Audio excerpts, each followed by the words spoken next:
Hi, I'm Dr. Rosemaree Miller from the Network of Alcohol and Other Drug Agencies. Today, I'll be presenting on, bring up my slide, nicotine dependence in clients receiving treatment for alcohol and other drug use. I'd like to acknowledge the contribution of staff from our member services who collected the data presented today.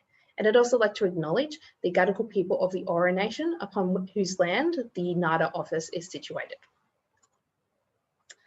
Some background. Last year, it was estimated that just over 10% of people, Australians aged 14 years or over, smoked on a daily basis. However, worldwide, an estimated 84% of people receiving drug and alcohol treatment smoked on a regular basis.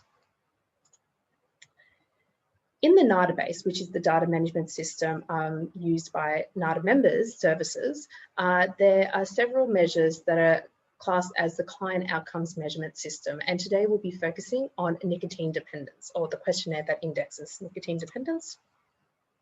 So we were interested in whether nicotine dependence at treatment intake could be used to assess those who would benefit the most from quitting interventions for smoking. So most of our sample that we looked at were male, and all data was collected between April 2017 and October of this year. And we indexed nicotine dependence with a modified fructose test for nicotine dependence. Okay, so we've got some brief demographics on the slide, and we focus our analyses on people who reported a principal drug of concern of amphetamine type stimulants, alcohol, or cannabis type substances. Now, what we found was a main effect of principal drug of concern. And what this meant was that those who reported principal drug of concern of alcohol tended to report the highest levels of nicotine dependence. We also found some interesting results about the number of cigarettes smoked on a day-to-day basis in the 28 days prior to treatment intake. Of most note, there was a significant effect of principal drug of concern for the cigarette use, and it seems as though those with a principal drug of concern of alcohol tended to smoke more cigarettes on a day-to-day basis in the time period.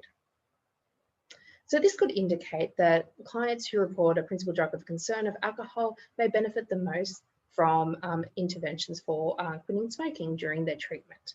And there seem to be some very clear benefits to quitting smoking during treatment, as indicated by the references on the slide.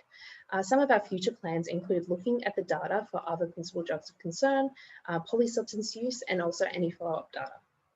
Thank you so much for joining us today, and I hope you enjoyed the presentation.